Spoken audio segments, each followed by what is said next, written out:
Welcome, everybody, to Krystal, Kyle, and Friends. We have an interesting podcast coming up today. We're going to be talking about, what's the name of the book again? It's a phenomenal book. Virtue Hoarders, The Case Against the Professional Managerial Class by Catherine Liu. Yeah, it's a really interesting topic. There's some disagreements, but that even makes it more interesting and more fun when you talk about that. But before we get into the interview, I mean, we're recording this on Thursday. And so last night was when we just got the news that Russia launched a full-scale invasion of Ukraine. Air, land, sea, and cyber. Now, by the way, I need to get this off my chest because I feel like this is super important. They had already invaded Ukraine. Like, I see a lot of weird disagreements on this on Twitter, and it's like, what are you guys talking about? No, they had already invaded Ukraine. Putin had already done an hour-long speech where he announced a peacekeeping mission in an area, in the breakaway independent republics that he just declared were breakaway independent republics. Right. They're not really that. They're still under international law, Ukrainian territory. So he had already invaded Ukraine. I just want to get that off my chest. I think all that parsing over language is definitely over at this point. I don't know why people ever argued when he said he's doing a peacekeeping mission in Ukraine, why some people were like, is he even really doing that, bro? I keep hearing I don't see anything happen. You saw videos all over the place on Twitter of the fucking tanks rolling into Ukrainian territory. What do you think that is? So I had done a video 2 days ago that said, it was something like breaking Russia invades Ukraine. Did you get pushback on that? I didn't really get pushback, but I'm just saying stuff I've seen on Twitter, my own Twitter timeline, where people were like trying to act like there wasn't an invasion when there obviously was an invasion. It's like, yeah, okay, so there hasn't been firing yet at that point. Yeah. But we knew it was coming. Right. It was obviously going to come. So anyway. But there's a lot to talk about with this. Now, by the way, everything that we're going to tell you now, some of this may evolve and change by the time this video posts because it's posting a day later. Again, this is being recorded on Thursday afternoon. So the invasion was of almost all of Ukraine. So the original thought was, and what I thought was going to happen was that the area that they declared is now there are two independent states, Donetsk and Lugansk, in the eastern portion of Ukraine. I thought what would happen is the areas that the separatists held, they would butt up against the Ukrainian military. The line that's there. Because Putin claims that some of the territory that's part of the independent states, it was still being held by the Ukrainian military. So I thought along that line is where there would be fighting. It turns out it was way more than that. Yeah. Well, and even the initial reports were from that region plus, I mean, we're watching live on CNN as dude is having to put his flak jacket on in Kyiv. And so the capital. So it's like, okay, are they just sending a message to the capital? No. This is eastern Ukraine, central Odessa, the eastern breakaway republics, the capital, taking airports, attacking the Navy. I mean, this was wholesale, full-scale invasion, worst-case scenario, shock and awe kind of an approach. That's exactly what it is. Now, they claim, this is bullshit, but I'll tell you what they claim. They claim, we're going after just the military targets. And the Nazis. Oh, yeah. Denazification of Ukraine. Yeah, that's what Putin said he was doing. And we already have images of them going after apartment buildings. And right. No, I covered that. You covered that on your show. I covered that on my show in a rushed segment that you had to do at the last minute and scrap everything together because, it was in between shows where I was, had to kind of get everything together. But, so this is more than I think most people were expecting, including the experts. Yes. Yeah. And certainly, especially the people who were like Russia watchers and who were more apt to sort of try to see things from the Russian point of view. There were a lot of analysts on that side who really were portraying this as like, this is likely a bluff. And part of the reason and thinking behind that is because there will be massive consequences for Russia because of these actions. And they're reporting, too, that their population is sort of stunned and shocked that there's this level of aggression came from their own leader and their own state. And so, between the sanctions that are going to be announced and the way that Russia is going to be made into basically a pariah state, not to mention, I mean, my God, what did we learn from our invasion and occupation of Afghanistan and the way that sucks a state dry and depletes you and the tremendous economic cost and cost in terms of lives and pain and injury and suffering. They've signed up for a real mess and a disaster here. So I think that's part of why there was such skepticism in some corners, myself included, that there would be this level of wholesale, full scale, all the way in type of invasion. We were looking just after Putin times this, so he announces it while the UN Security Council is meeting, which is extraordinary in a statement in and of itself. And immediately after, what does Russian state TV put up on the screen? But it's an image of Ukraine with a diagram of all the quote-unquote gifts that were given to the country, with just a tiny space in the middle of the nation that they label as actual Ukraine. Basically saying the rest of this is all ours. It's all fair game and it's all on the table. So we'll get into that in a second because I want to have that conversation because I think it's the most important and crucial part that people need to try to wrap their minds around. But first, let me say, the only thing I'm really surprised by is that he went to Kyiv, that he hit Western Ukraine too. Yeah. That's what I'm surprised by. All along, I was seeing this for a long time that people were, a lot of people I like, a lot of people I respect were doubting that there would be an invasion at all. Yeah. I never took that line, ever. Back when this stuff was first really coming into, national conversation prominence, when it was really heating up, I did a discussion with Vosh on this, and I was like, I'm not one of these lefties who say he's definitely not going to invade. I mean, I think it's very likely he invades, and the reason I said that is because there was anywhere from 100,000 to 150,000 troops on the fucking border. Why would you do that unless you're considering he invaded Georgia in the past, he invaded Crimea in the past, you got up to 150,000 troops on the border, and there were some people who were like, no way that's going to happen, bro. Especially, and we talked about this a lot, the speech that he gave. Because then when he goes on for an hour, and we both watched the whole thing. Yes, I watched the entire thing. English dubbing translation from RT. There's a portion that's about NATO, but the bulk of the speech, which is the sort of like realist portion of here's our security concerns, and some of which, we could agree or justify NATO's eastward expansion and all of that. But a good portion of the speech was just a complete rejection of Ukraine's legitimacy of existence at all, and this sort of desire to reclaim the former greatness of Russia that showed you there's a lot more nationalist concerns here than realist concerns. Because I think if you were just doing the sort of realist strategic calculus based on the defense concerns and what it's going to cost the Russian people and what they can gain, I don't think you take this action. I only think you take this action in the context of a fierce nationalism and a sort of insanity of nationalism that causes you to, take an action here, which is an absolute atrocity and which is going to cause, of course, unbelievable levels of pain and misery in Ukraine, but is also going to be very damaging to the Russian people. So the first half of the speech, as my mom very derisively called it, was the history lesson, where he goes in, and here, I'll sum it up in as simply as possible and as concise as possible. He basically says, look, Ukraine, we built you. We funded you. You're in debt to us. You turned your back on us.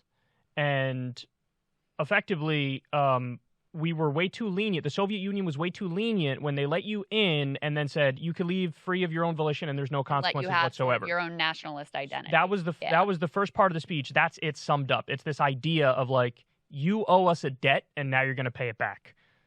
And then the second half of the speech, as you pointed out, was, we warned the West, this is about NATO, and NATO kept expanding. It expanded a number of times, and we said this was a red line, you're right up on our border, and that's unacceptable, so we're doing this for defensive reasons. Now, he called it a knife to the throat or something. Right, but now notice, there is a contradiction there. You can't, on the one hand, say, here's all my historical grievances, and this is why I'm doing it. But then also, no, it's purely defensive. That doesn't make any sense. It's one or the other, or It's a mix of both, or whatever. But that certainly doesn't make sense the way he said it. Look, on February 21st, the President Zelensky of Ukraine effectively came out and said, the NATO bid for us is stalled. It's a dream for us to join NATO. I mean, he was kind of conceding, like, we're not really going to join NATO. Now, if Vladimir Putin was only concerned about NATO, and he heard that, you go, awesome, I'll take my W and I'll walk away, or I'll draw down at least a little bit or do something. But he didn't do that. He did the opposite.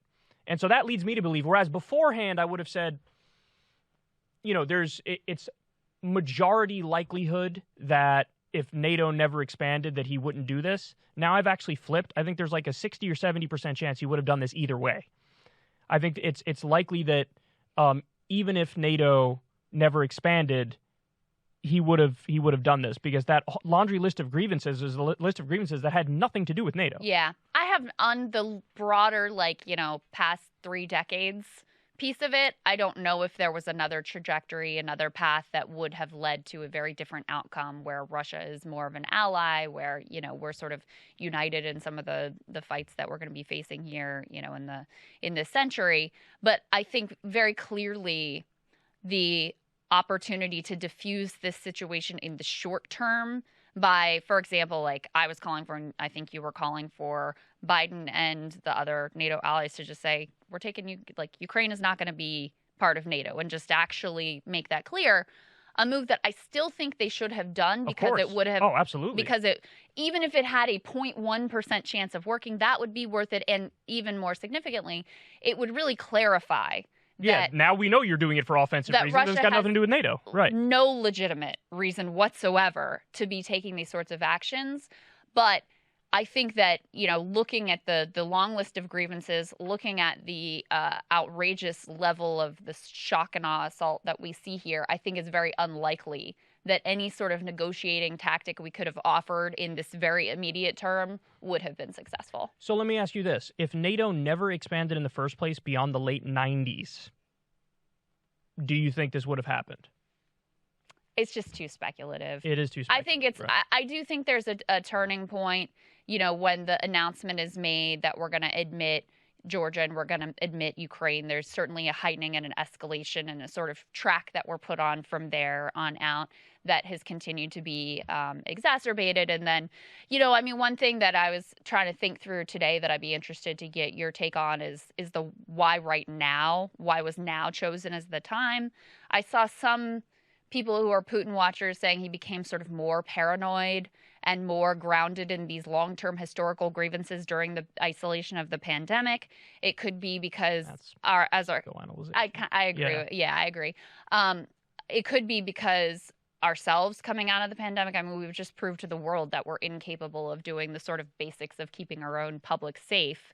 So we're projecting this sort of, internal divisions and inability to marshal a coherent response nationally and globally. Is that the reason? Very hard to say, but I do think there was potentially, a while ago, a different track that we could have been put on. In the immediate term, I still think we should have tried, because like I said, even if there's a very small percentage chance of possibility, we needed to do it, and it would clarify what was going on here, but I don't think it would have worked. All we could have done is what we could do. And so if you neutralize the one thing he says he nominally cares about, well, then, like you said, it makes it perfectly clear to know what he's actually doing it for. I think Zelensky, from what I can tell, did everything he could do. He really was trying diplomacy. He was trying to calm his own population. He was trying to tamp down, any sort of hysteria. I don't know enough about Zelensky to say that. Well, I think the fact that he floated, we're going to take NATO off the table, I think is a dramatic thing. He didn't say it that strongly, but yes, he effectively conceded, all right. You know what I mean? Mm-hmm. But, if NATO came out and said it, and if Biden came out and said it, maybe it would have made a difference, maybe not. If we never expanded NATO in the first place, maybe it would have made a difference, maybe not. But, look, the counter-argument, by the way, to people is like, well, why can't they just democratically choose to join NATO? That's what the response would be, is like, why are we even having the conversation about NATO? It's pure aggression. This is more of a right critique of what we're saying here. Yeah. And there's multiple responses to that. One of them is, part of the process of getting into NATO is not just that the country wants to get into NATO, it's also that you want to let them into NATO. And there were NATO members who were like, we don't want Ukraine in here. Well, because it means that we then have a defense treaty obligation to defend them. Well, and also, that's significant. That's a significant Germany, commitment. For example, has deep business ties with Russia. They don't want to piss off Russia and risk those business ties. There was a number of reasons why it was very complex and they wouldn't let them in. But the other thing is, even if we grant this idea of just democratically choosing, that's the end of the conversation, well, look, keep it real. If you're democratically choosing in eastern Ukraine, if they want to be part of Russia, they're probably going to choose yes, even under no coercion whatsoever. Mm-hmm. So if we're really going to take just the democratic approach to a complex geopolitical situation, which there is an argument for, I'm not saying it's a stupid argument, I'm just saying you got to weigh the upsides and the downsides. the downside is then also Eastern Ukraine goes to Russia. So again, I would have never, if I was in charge, I never would have expanded NATO in the first place. That would have taken away any potential argument that Vladimir Putin had that this is defensive. But ultimately, it's very possible he still would have done it because he was a unhinged madman in that speech. I don't care about your long history lesson of grievances, bro. I don't care. In the same way that when the United States, anytime we do any offensive military action, we come with a boatload of rationalizations. Yeah. Oh, this happened, and then that happened, and then that happened, and then 1978, I don't give a fuck. I don't care. You're offensively invading a country that they're a sovereign country. I don't care about are you kidding me? The arguments he's using, any country can claim somebody else's territory because we all have history of the borders ever changing, shifting, moving. Are you kidding me? Go back and look at a World War I map, World War II, all the way up until today. Borders are constantly shifting and moving. Well, we could all say, well, I want that thing. Now I want that thing. We used to have that thing. We used to have that thing. And he points to our hypocrisy, which is fair, but that doesn't mean that you get to then. You guys do bad things. Why can't I do bad things too? So we're going to do even worse things, right? It was noteworthy how he threw WMDs in our face during that speech as well. Right. Effectively, creating this bogus rationalization that, Ukraine might develop WMDs. Well, what that is, it's a wink and a nod to our own hypocrisy of saying, hey, you guys invaded Iraq on bullshit pretenses, so I get to do the same here. The fact that you can point to, it's like global war-based whataboutism. It's a stupid argument. The fact that, yes, you have legitimate grievances doesn't make your actions right now okay. That we did bad things doesn't allow you to do bad things. It's an anti-logic is what it is. Yeah. Because you're acknowledging that what America did was fucked up. But you're just saying, I want to do the fucked up shit too. Same thing. It's like, well, no, neither one of you should have done the fucked up shit. We're super consistent. We said it when it's America doing it. How often do I go after America? I go after America all the time. But the fact of the matter is you got to oppose imperialism wherever it rears its ugly head. And make no mistake about it, this absolutely is imperialism. This is a guy who wants to reconstitute some semblance of the Russian Empire and pick off whatever he can and whatever he'll get away with. Now the deeper question is, what do you make of Biden's response? Because my take on it was, I liked his first reaction. I think the sanctions package was a reasonable sanctions package. The line I used is, it deters without escalating. It was like two specific banks that he sanctioned. He sanctioned the oligarchs. They axed the Nord Stream 2 pipeline.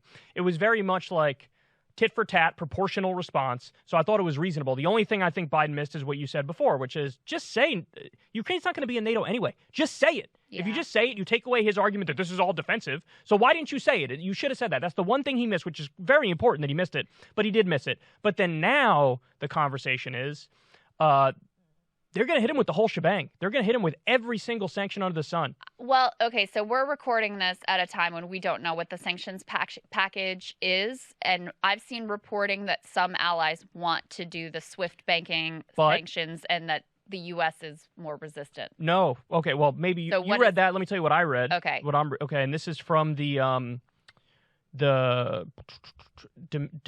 Dmytro Kuleba, I think he's a Ukrainian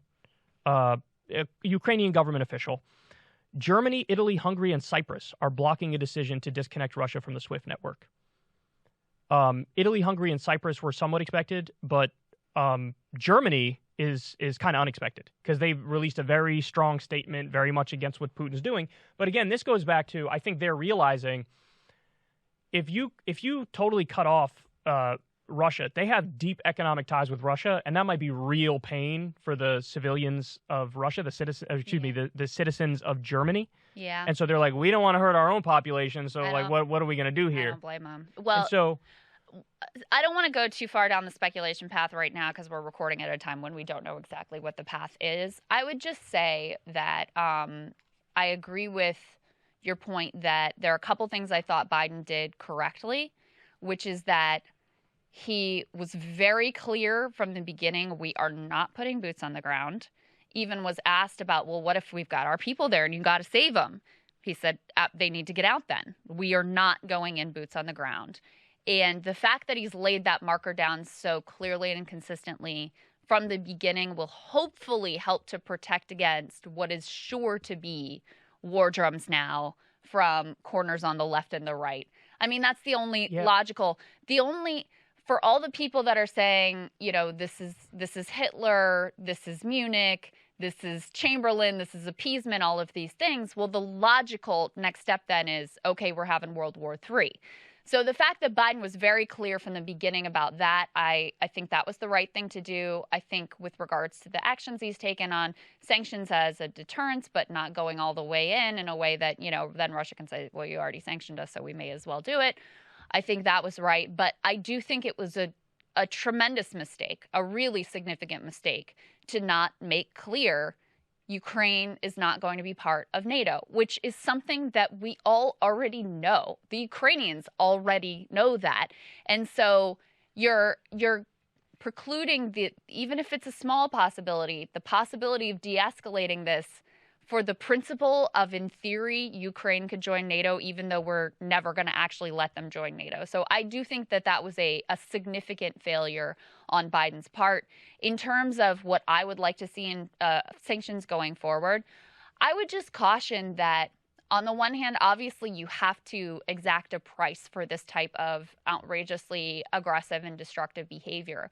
On the other hand, the type of sanctions that really devastate civilian populations have not been effective and have only served to exacerbate tension. So when we think about Cuba, Venezuela, Iran, North Korea, these sanctions that have hit civilian populations really hard, in fact, are used oftentimes by regimes to hide their own failings, and they can blame all of their problems then on the sanctions from the West. Well, that's a point that I've made repeatedly, that you can't and shouldn't do any sanctions that hurt Russian civilians. Also, it's just a matter of principle, because Russian civilians didn't fucking do this. Yeah. There are plenty of Russian civilians who don't agree with what Vladimir Putin is doing here. Yeah. In fact, they just announced, one of Putin's officials came out and said, no protesting, but it's only because of COVID.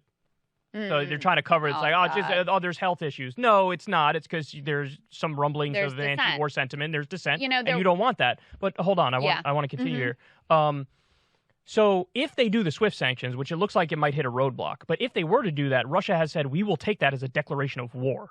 So that's why I was terrified last night, because I'm like, oh my God, they're going to do the fucking SWIFT sanctions. They're going to do the SWIFT sanctions. And then if they do the SWIFT sanctions, then it's not like Russia's going to sit there and take that. Then they're going to do something like maybe some cyber attacks or something on the West. It's going to be that is the tit for tat scenario that everybody feared, which could genuinely lead to World War III. Yeah. So in a sense, I get it and I agree. Something needs to be done to make clear you can't do this. But again, you have to find a way to deter without escalating. You have to find a way to be proportional. And it's weird because proportional in this instance, if you're being very literal, is like we end up fighting. But it's like you can't do that because of World War III, because you got two nuclear armed powers. So you have to find a way to do sanctions that don't hurt civilians, but exact a price from Putin, exact a price from the oligarchs, and make it so that it's not going to lead to some sort of insane retaliatory action. And I will say on the Hitler point, I totally don't agree with that. And I think people who make that point are reckless and dangerous. Yeah. In the same way that I think people on the left who are pretending like Hitler, that Putin's being purely defensive, all that matters is NATO. It's got nothing to do with Putin being an authoritarian and wanting to resurrect aspects of the Russian Empire. That's a dangerous position, because then it's like, do whatever you want. I don't give a fuck. Doesn't matter at all. But it's also a dangerous position to keep saying it's like Hitler, Hitler for the point you made, which is, well, then what's the logical response if it's like Hitler? The logical response is World War III. The logical response is immediately deploy everything we got and throw it at him at 100 miles an hour. And the fact of the matter is, guys, Hitler had global dominance ambitions. As bad as Putin is, and this isn't to downplay him even 0.1%, there's a big difference between sphere of influence versus global domination. That's not to say that's cold comfort to somebody living in Ukraine right now. I get it. Yeah. But it also happens to be factually true. Now, if in the long run, he starts doing a Hitler and he tries to go beyond the old Soviet Union borders, okay, then we're having a different conversation. But if that's the reality, then everybody better go do their doomsday prep now and go buy their bunker, because it's a rap ski on all of us if that's the case. Yeah, this is a problem with people only knowing like one historical anecdote that they can reach for. Everything is Hitler. I kept saying World War I was the more analogous thing, because one treaty brought in this person, then that person, then that person. Everybody's fighting each other, and they don't even know why they're fucking fighting each other. Yeah. Because Archduke Franz Ferdinand got killed, and it's like, who even is that guy? I don't know, but we're fighting and dying as a result of it. I mean, there's also historic parallels with the initial Soviet invasion of Afghanistan and the way that we, armed and traded insurgency there, and the way that really sort of helped to bring down the Soviet Union at that time. So, I mean, there are a lot of other parallels you could draw other than just Hitler. I wanted to pick up on your point about the way the Russian public is responding, which, you know, I have no special knowledge here, but I'm just reading the reports in the media. I think it's extremely telling that they banned protest. That obviously says that there's a lot of dissent that they don't want to see in the streets. There's a lot of Russian celebrities who are posting anti-war commentary on their social media channels. And the New York Times interviewed just some regular Russians who are really shocked and confused and disturbed because their stock market immediately dropped 45%. Yeah. ATMs were running out of cash. I mean, this sparked an immediate crisis in Russia as well. And here's a quote from someone they describe as a 60-year-old pensioner who said as she walked through a park, "It's so strange that Russia could attack anyone. This has never happened before in history." So there was a lot of shock, apparently, among the public that Russia took this level of aggressive action. You know, it's one thing to buy into the state media propaganda about, oh, these separatist regions and they deserve their independence and they're being attacked by the Ukrainians. It's quite another thing when you see this overwhelming assault. And, you know, we're in the modern information ecosystem where especially young Russians have access to what we have access to on social media and can see these videos for themselves. It was an interview that I listened to before the latest actions happened. And they were talking to someone who was like in their 20s in Russia, who was a Russian. And she was saying that there's a big generational divide in terms of how these things are seen, too, because the older generations are mostly consuming the diet of like state media propaganda. Younger Russians are consuming a lot of the same information that we're getting online. Yeah, I mean, I think there's going to be, obviously, the New York Times is going to pick the narrative they want to run with and run with those quotes. But I think that there's going to be a polarization where you're going to have some people who are really all in on it and then other people who are very opposed to it. Mm-hmm. And the poll I saw before the invasion was right at 50% of people who said that it would be fair for Russia to go to war to keep Ukraine out of NATO. Now, granted, this literally wasn't about that because Ukraine said, we're not going to be in NATO. It's a pipe dream. So it wasn't about that. But if it was 50-50, given that set of facts, you know, maybe 60-40 or something like that right now, it'll also depend on just how effective the propaganda is because, yeah, they've been pouring on the propaganda heavy, son. The stuff that they were playing on Russian media. I mean, I read a tweet from Clint Ehrlich when I covered this when it first broke that was just mind-boggling, where they're saying, like, it's euphoric. The state TV on Russian euphoric. Media. Yeah. What is your gut on how our public will react? Because we both saw that poll from the AP before the full Russian invasion. That was like only 24% said we should have a lot to do with what's going on in Ukraine. That's a tough one to answer. I genuinely don't know. If I had to take a guess, I would say there'd be a little bit of an uptick, depending on what our media does. See, that's the other problem, and we can finish on this, talking about the media angle of this. The other problem that I see is, number one, I'm convinced everybody that's in Biden's ear is telling him you have to be more aggressive, you have to be more hawkish, you have to do more sanctions, you have to go, go, go, go, go. Yeah. And I think the role of the U.S. media is going to be the exact same thing. Where, I mean, MSNBC, before Putin even started firing, MSNBC had on John Bolton, like asking a guy who's a bloodthirsty neocon, warmonger, war criminal, who was wrong about absolutely everything, who said when in the middle of negotiations with North Korea, yeah, we're going to use the Libya model for him, meaning give us your weapons and we'll still overthrow you, right? This is the guy they invited on. So I think, and I watched some Fox News.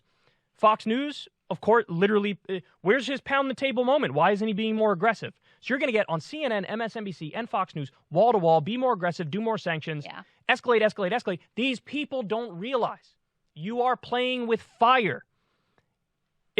Nothing happens in a vacuum. If you do swift sanctions, then Russia does some shit in return to us, and then we do some shit back to them, and next thing you know, boom, the fucking nukes are in the air. Yeah. So your adversary has a say in how these things all exactly. So you have to be rational, strategic, intelligent. You have to deter without escalating. I'm not on team do nothing. You can't do nothing. That's obvious.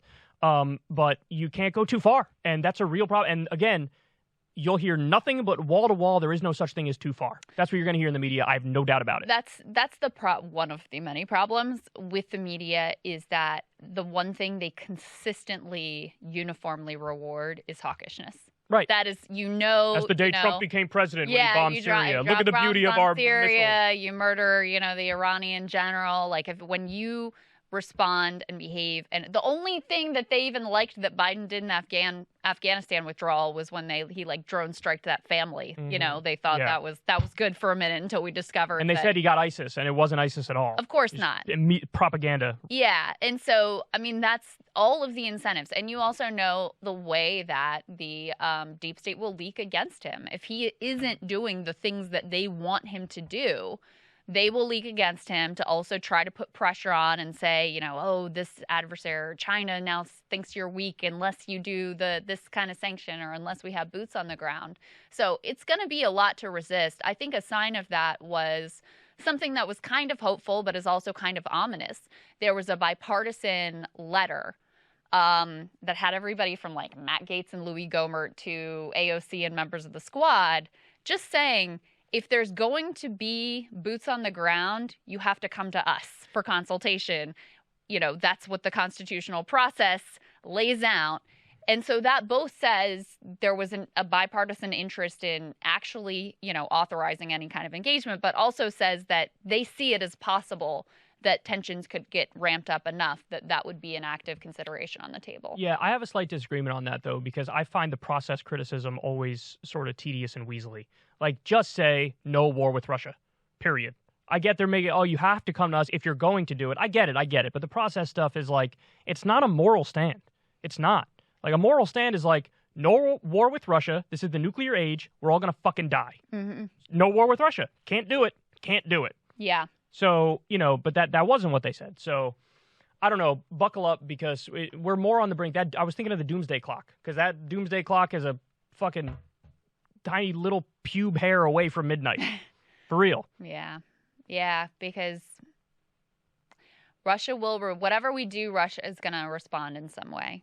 And if that impacts people's daily lives and whips up a sort of nationalist fervor here, then how do we respond? And it's just off to the races. And China's eyeing fucking Taiwan right now. Yeah. The people with the most wishy-washy statement. Flying over Taiwan. China had the most wishy-washy statement. Israel. No, Israel condemned them, but it's hilarious because they're the biggest hypocrites in the world. They're like, you're occupying land that's not even yours. You're Israel. That's your whole thing. Anyway, but India didn't say anything because they buy Russian military equipment. China was wishy-washy. My guess is there is some sort of deal cut between China and Russia that we don't know about, which is China's going to help shore up Russia if all the sanctions get unleashed on them. But it looks like right now maybe they won't even do it because whatever the process is, you got to get everybody to agree for SWIFT, and not everybody does agree. So we'll see what happens. I think he might end up doing sanctions that fall short of SWIFT. So maybe he will be able to walk that line of deterring without escalating. But that's the best case scenario we could hope for. Deter without escalating, and this thing ends quickly. And Putin meant it when he said let's just disable the military and get out or whatever. Which I doubt that's it, but I can hope. So fingers crossed. That's what we'll hope for.